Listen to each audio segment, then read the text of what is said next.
What's up, everyone? Welcome to The Groove Within. We have a very special guest today. One of my personal favorite musicians, guitarist, hangs, Mr. Tash Neal. Thank you for being with us, man. Thanks for having me. Yeah, man. Hello. You've had a crazy couple of years, True. right? You've had a lot of different things go down, a lot of different collaborations. Yeah. You've put out a record. Yes, sir. How you feeling? How's 2023 for you? Great, man. Yeah. Really good. A lot of exciting things on the horizon. But yeah, just thankful to still be playing music. You know what I mean? Like, yeah. So you've been on the road with Robert Randolph recently, right? yeah, that's the fun thing. You know, that's the fun thing about doing this is you never know where you're gonna end up.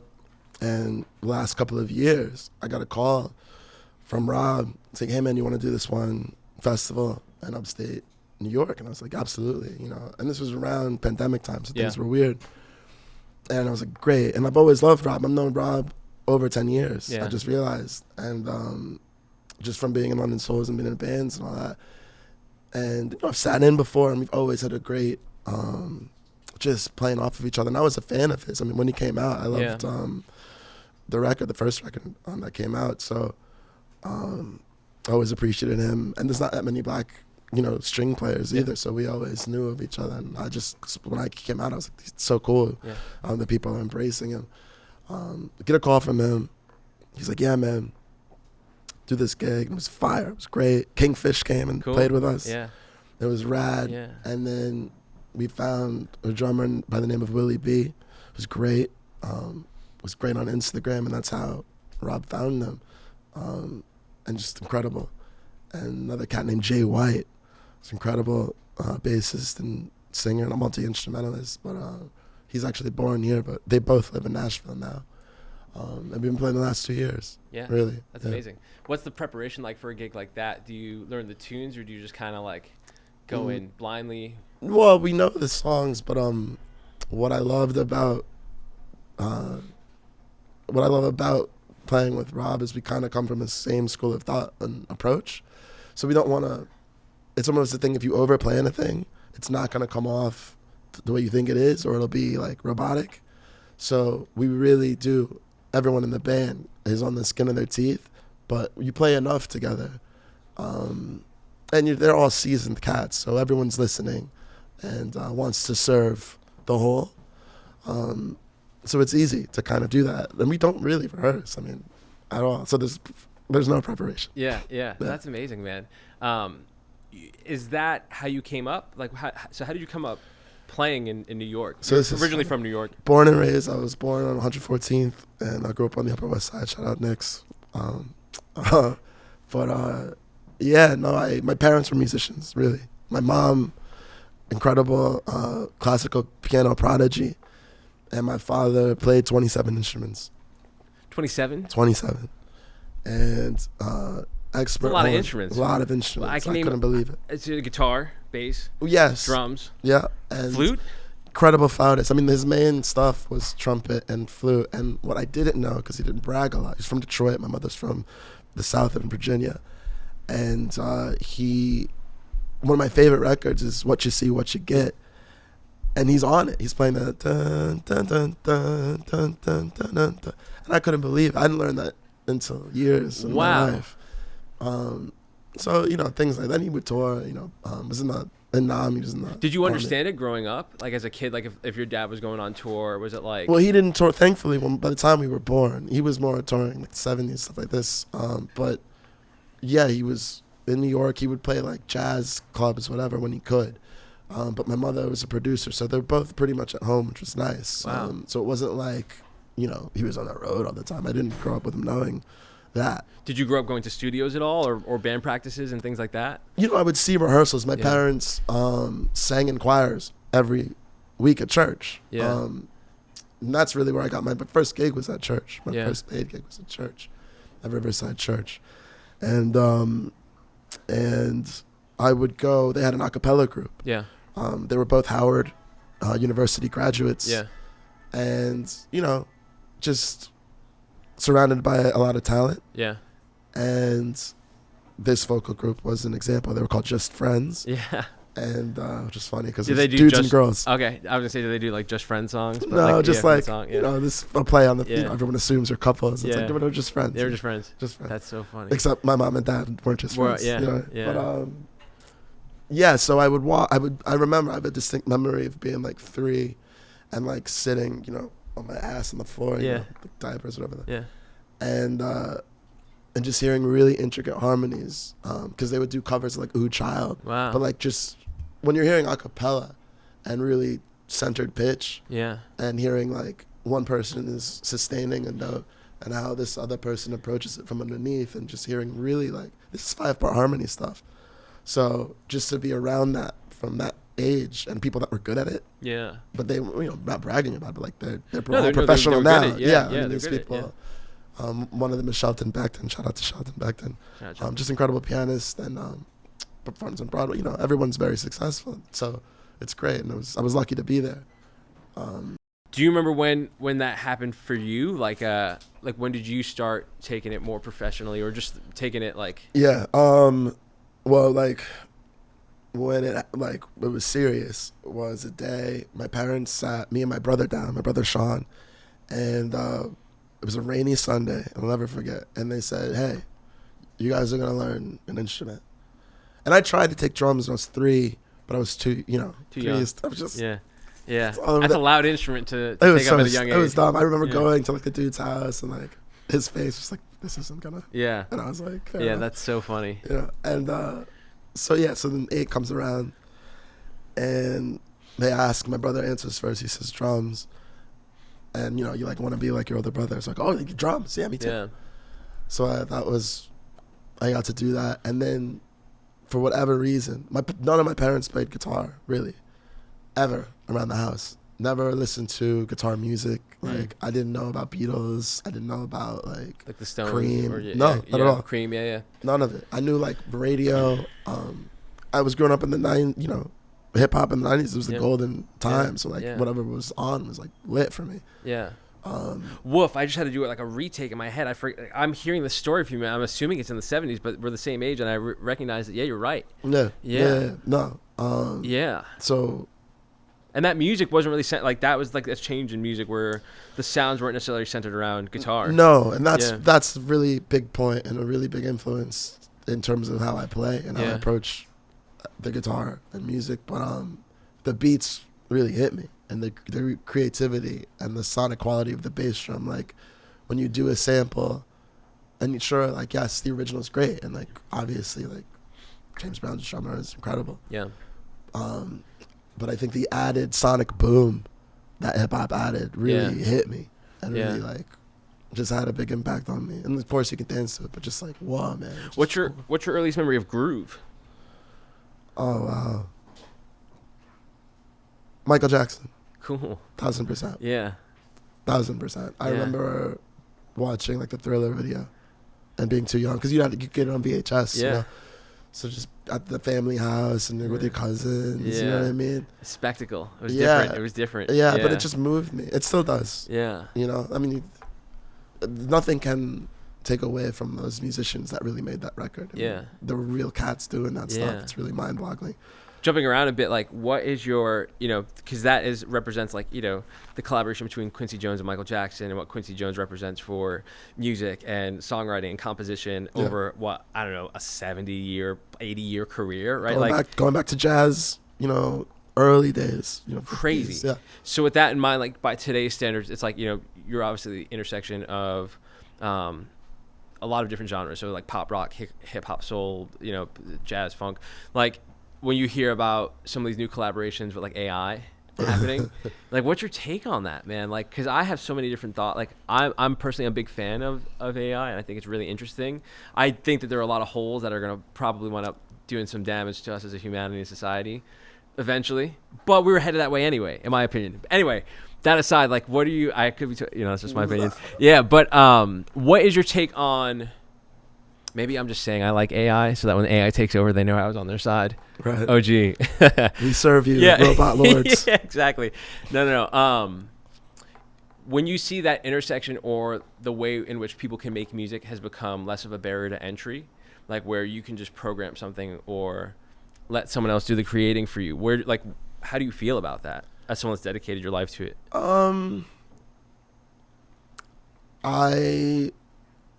When Napster happened, which was it was cool because I couldn't afford the CDs. I remember going to Tower Records for $20 a CD. You're fucking 13. Yeah, and I couldn't have any money. But I love music. Yeah. So that was a bit of gatekeeping. Yeah. Problem is, the music was valued. Yeah. And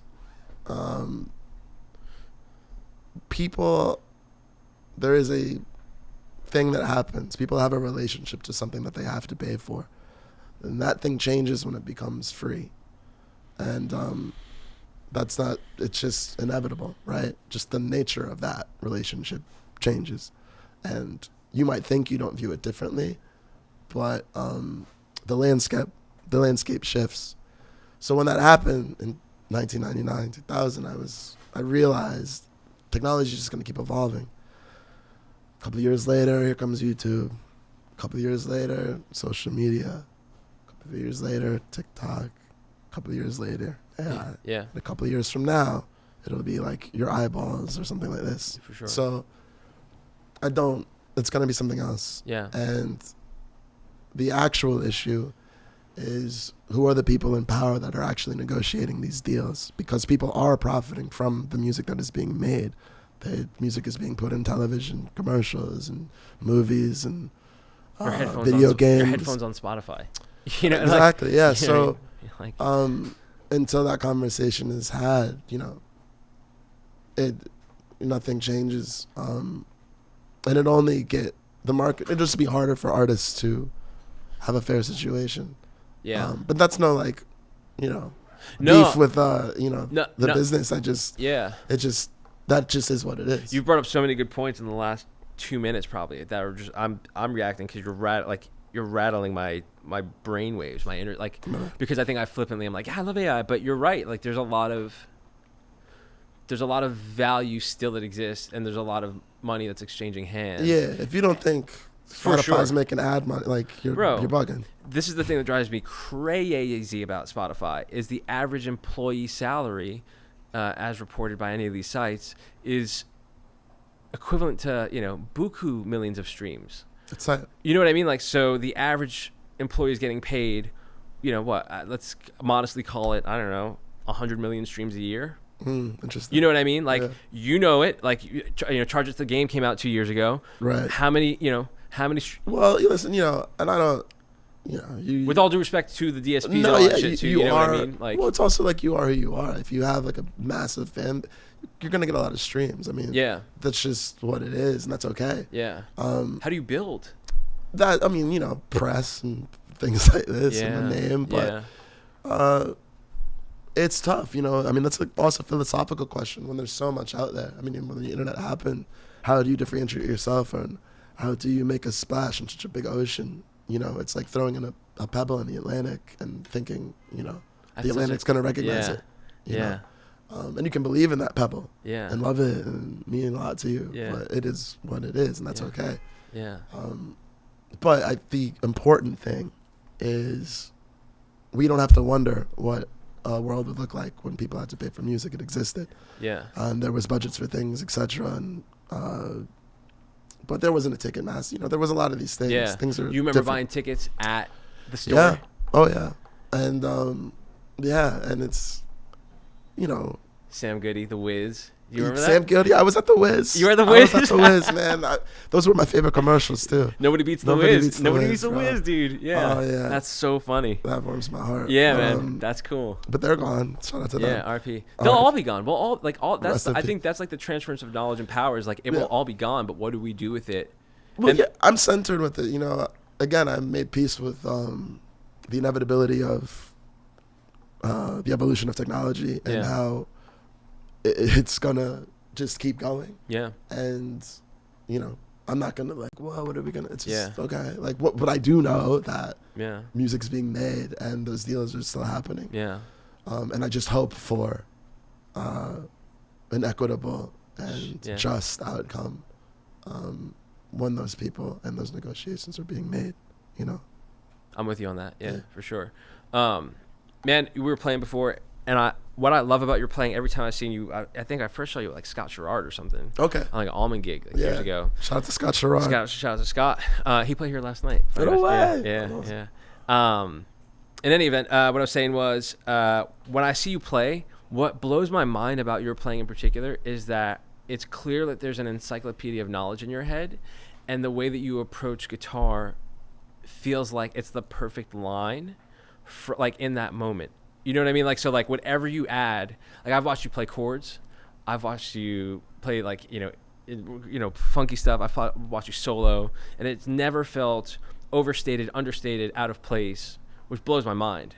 Because so quickly that can happen for anyone, just by pure excitement. Right. Well, thank you for saying that. Yeah, I mean, I talk about this a lot. Like, I teach a lot now, and I love it. And when I teach, this comes up in conversation as to how to best serve the whole. And there's a stereotypical thing with guitarists, especially. It's a lot of ego, and everyone's taking a solo, right? Yeah. And if you get a lot of guitarists on stage, it was and oftentimes I'll joke, like I'll tell my wife, like I'm doing the winning tonight. Because sometimes that's what it sounds like. But that's so sweet. A lot of years of not like it's sort of deconstructing that ego.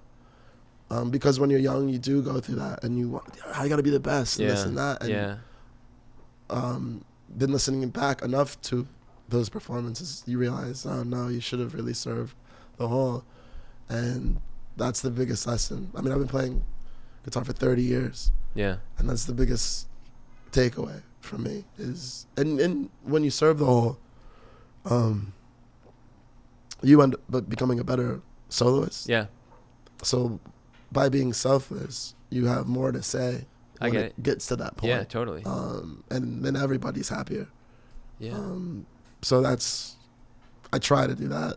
But jazz really got me into that. And I started as a classical player when I was a kid. So I didn't know anything about listening, really. Yeah. I was a soloist. I mean, I would do recitals and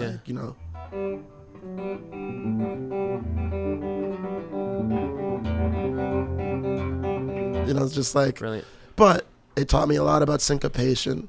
A lot I'm learning from, Spanish cats and like Latin American cats. Shout out to Segovia. And it taught me a lot about technique, but it wasn't connected to the spiritual. Right. So a few years later, and I always loved, kind of blue. The stuff's playing in my house. My dad was a trumpet player. Yeah. My mom loves jazz as well. So, we were always listening to good stuff. But for me, like how it until I understood how to take those influences, be like, oh, that's a phrase. Yeah. Yeah. Like,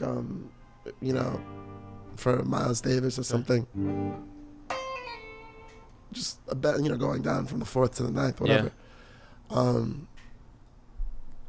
Yeah. Just that kind of stuff, opening my mind. How did that affect you going into the studio? So, obviously you made a number of London Soul records, and in 2021 you put Charges to the Game out as yourself. Yeah. Like, how does that, how do you take that with you to the studio? Because, we're talking about the style that you have that comes from serving the song, a lot of listening, a lot of working things out and deconstructing it. When you're in the studio, are you thinking about that in real time, or are you just kind of like free associating, or are you going to the studio with a finished record where it's already been thought out and you're just laying tracks down? Yeah, I mean,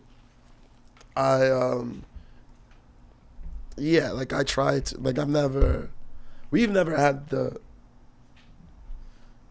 sort of freedom to kind of like willy-nilly go in the studio. Yeah. And like, let's just figure it out, man. Yeah. Which I'm grateful for. I never really approached, like, if I'm going in the studio, I've already amassed songs that I think are good enough for an album. Ready for it, yeah. Yeah, so like usually for me it's like, okay, this is the batch, and I didn't get into songwriting until like high school anyway. So it took a few years to like know what's happening. Yeah. Then you write a bunch of bad songs, and then you're influenced by everything, and you gotta get uninfluenced. Yeah. But it seemed like a big waste of time to me to just go in and not know. Yeah. So I would have like the arrangements I'd want. But you also learn to leave enough room open to inspiration You might not have thought of that Mellotron part, Yeah. you know, but it's there in the studio. Okay. Yeah. You might not have thought of this djembe line, but there's, you know, a djembe there. It's like cooking in your house versus cooking in like a There's just an extra spice yeah. and like, you know, you got to be open to that rather than closed-minded. And, well, I've decided that this is what I'm gonna do. It's this, yeah. Yeah, I mean, that's not why I got into music. You know what I mean? So I didn't like being too boxed in like that. Yeah. So I like that freedom of it. Brilliant, man. Try not to lose the freedom, but keep that structure. You know what I mean? Yeah. Chargers to the Game 2021 came out. Tash Neal. I thought that record meant one thing, and in talking beforehand, we had started talking about something else. But like, I heard the name of that game. I was like, oh, okay, this is about you coming up. This is like, you know, Chargers to the company card. Like, you know what I mean? Like, you know, put it on them. Yeah. You know, I think that's not what it. Well, no. What I put it on was and the whole reason this album came to be was like I'd gone through a near fatal car crash, like 2 blocks from here actually, on Bleecker and Broadway. We're at the bitter end. And yeah, I was in a yellow cab with my friend Redford, and we got hit by drag racers on a Tuesday night. Okay, and we got, you know, sideswiped on the yellow cab, boom. And I'm sitting on this side, and my head crushes, you know, the window. And I don't remember the impact, but this is a wild story. There was somebody that recognized me that lived above the accident, was taking video. And then that footage exists, and it's in my video for All I See Is Blood, and I'll get to that. So I was taking this video. You see the firemen use the jaws of life. They have to tear open the top half of the taxi cab, and they pull me out. You see them pull my lifeless. You're unconscious here. I'm dead. Like, I'm lifeless, you know. And you see it. And so they knew to operate because my eye was like bulging out of my head. Yeah. That meant that the blood is crushing your Yeah. brain. So they took me to Bellevue. Shout out to Bellevue. They saved me. And they took out half of my skull. I was in a coma for a week. And everyone came to say goodbye, you know. Some of my closest friends, shout out to Kraz, came by. And people, you know, Soul Live, Neil and Al, and people I admire. It meant a lot to me. Dame came, and so, but it was scary. I mean, everyone was really sad. My family, you know, it was rough, and my family never left my side. So that support was really important. But they woke me up. They tried to wake me up once. I was paralyzed on one side and didn't respond. The next day they wake me up, and they said, this is it. If he wakes up, it's going to be 8 months to a year if he like walks or talks again. He's probably going to need assistance for the rest of his life. And, you know, that's it. So they wake me up, and I remember this, and my whole family's surrounding me, and everyone's like crying, and you can feel the anticipation. And I'm like, hey, you know, this is so nice. Like, everyone's here, you know. And I'm not feeling it. None of my other bones are broken, so I'm not really in that much pain. And I was on propofol, right? The Michael Jackson stuff. Yeah. So I was okay. Yeah. And I didn't know. You know, they don't tell you when you get out of a coma. Yeah, sure. What happened to you? But they're just like, do you know who we are? And I was like, yeah, like your mom, you know, my brother, dad, my cousin, you know, aunt, uncle, everyone's there. Yeah. And everyone's crying, happy. And I was like, Yeah. that was so easy. You know, I just had to say hi. I mean, it felt like, you know, wow, what did I do to deserve this? Is so nice. Oh my God, you're making me fucking. And I didn't know it was I didn't know it was in for a world of hurt. So like, yeah, you know, I couldn't walk. You know, I hadn't walked for a week, and it was an intense experience being in a coma because you're not here. You know what I mean? Like, you're physically here, but you're not here. So to kind of reconnect it's always a process. You know, part of me is always you know what I mean? That never leaves you. But so I'm in the bed. My dad had my guitar in the room, handed it to me, just because I waved over. Played 3 chords, D, G, and A, and I was like, I'm good. I hadn't walked yet, but I knew you know, I'm gonna be okay. And I was. Yeah, dude. It's crazy. It's crazy, dude. It's crazy. I But love made you. it. I'm so happy you're here, man. Thank you. I'm so happy that you are. What a treasure, dude. I'm lucky, man. And, Yeah. So is that the name? So the name we were talking about. I had to charge it to the game. When all that life stuff happens to you, man, like I wake up less than a month later, my dad diagnosed with cancer. He dies 8 months after that. I get a plate put in my head. I lived with 3 months without half of my skull, which is a pretty painful experience. Yeah. And were you bandaged or? I had to wear a fucking helmet. Sorry, I don't know if I can curse. Yeah, Excuse you my do whatever language. you want. Yeah. But I had to wear a helmet for if I went outside, because if something falls on you, it's your life. Yeah. Or if someone accidentally knocks into whatever, you, yeah. you're dead. Yeah. So I didn't want to die. I almost died. So I was like, that was it. But, you know, when you don't have half of your skull, like when you bend over, it's painful because the equilibrium's off. Or every bump in a car is painful. So like just the little things that you don't realize. When you sleep, lying down, you know, it's a worry. So yeah, then you get your skull put in, and then I went on the road. I played my first show a month after getting this plate put in my head. Where'd you play? In the neighborhood, actually, at the Gray Lady. Yeah. And it was a great show. It was the first time I jumped up and down. I was so moved to play music. It was pretty wild. And it was also great because everyone could be there, my friends and family. And, like, it was such a wonderful time because, like, wow, this dude was dead, 3 months ago. God, yeah. A couple of months later, the Souls went on the road with North Mississippi All-Stars and the Black Crowes a couple of months after that. Cool. And Tedeschi Trucks Band. Yeah. And it was incredible and just what my spirit needed. But I didn't really take time to heal. I mean, I hit it. Yeah. So I just was going for it.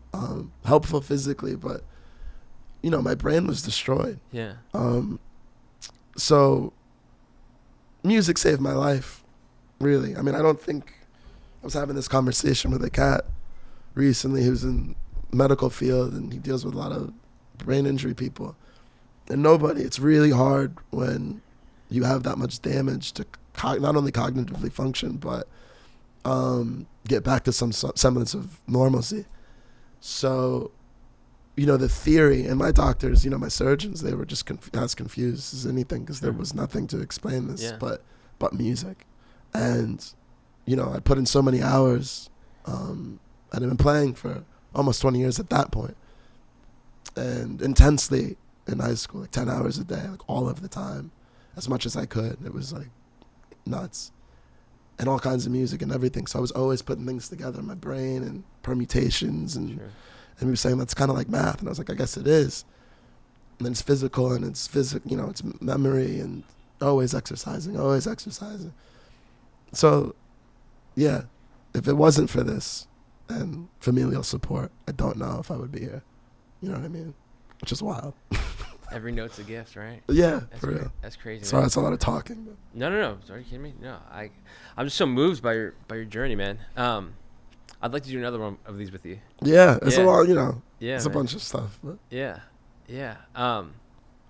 Tash, man, I'm so grateful that you came and did this today, and I'm so grateful for you to still be here. Thank you, brother. Real quick, let me ask you one more question. What is your happiest memory of a live performance? Although I think I may know the answer. Oh, wow. Oh, man, I don't know. That's tough. Okay, let me ask you a different question then. What was the first gig you played where you felt to yourself, I made it? Like with my own stuff? Anything. That's funny. Like 13 at CBGB's or, like... You know what? Well, yeah, I mean, I never had any concept of like anything like this, but when the Strokes came out, I went to Dalton High School in New York, and when the Strokes came out, like everybody, like it was a huge deal, and like it was a big moment for New York, and everybody was starting bands and stuff. So I was in a few bands in high school, which was great learning experience, like because I ended up starting a band. I didn't want to be like a singer, like the dude in a band, but I ended up being a bass player. No shit. For a band. called the Harlem Shakes. Shout out to the Harlem Shakes. It's a deep Right cut on. for Right New Yorkers, on. okay? And shout out to Brent, my homie. And I didn't own a bass. So, like, you know, kids at Dalton had, you know, Yeah. basses and stuff. So my friend Jake was kind enough to lend me his. And my parents showed, I didn't invite them, but we had a show at Bowery Ballroom, which the London Souls ended up like playing and selling out and doing that stuff. But they showed up and they were just really proud. And they didn't know I played the bass. So they were like, we show up to the show and our son is like playing the bass and singing. They didn't know I sang. And so that was a pretty proud moment. I never played on any big stage, big stage. That was a big stage to me at the time. And we played CBGBs, which I'm really glad that we did because it doesn't exist anymore. Yeah. And it was such a, like, the bathroom was so cool. Do you know what I mean? It was like, beat up, dude. it was so great fun, though. It was and fun. real. It was fun. fun. Really real. It was Kenny's really fun. Castaways Yeah, was the dude. first show. That's where I came up playing too, was Kenny's. First show. And so I have a lot of happy memories. It's so corny, but, like, if you get a chance, obviously I'm going through what I went through, but if you get a chance to do it, it's like, that's always how I looked at it. It was like, I gotta be consistent, and like every show is my last, for real, and just approach it with that passion every single time, you know? So I'm generally pretty happy on stage, you know, like especially if it's going, it sounds great and all that, you know? We all musicians know it can happen, but yeah, like making your family and friends proud is a pretty good feeling. But so it's such a long answer, not one, so I apologize. It's okay. You can talk as But much getting as to play with your heroes is a big one for me. Anytime I've gotten to play with people that have inspired me on the stage with them is massive. Hell yeah. Like playing with the Crows or Tedeschi Trucks, man, or like Phil or Bob, you know, people that literally inspired me to influence you, do this stuff, you know, and really take a risk, take a chance. Yeah. Wow. Dude, thank you so much for being here. Thank you for doing this, man. Thank I really you. appreciate Thanks you. for having me. Of course, man. Yeah.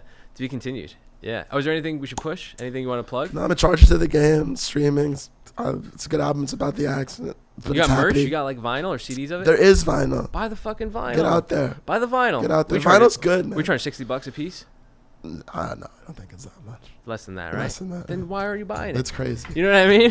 You know It's what wild. You know what I mean? Definitely Yeah. will get one. Yeah, All right. man. Well, thank you, man. Thank you so much for doing this. Cheers. I'm so happy to talk to you. Yeah. Cheers. Thank you so much.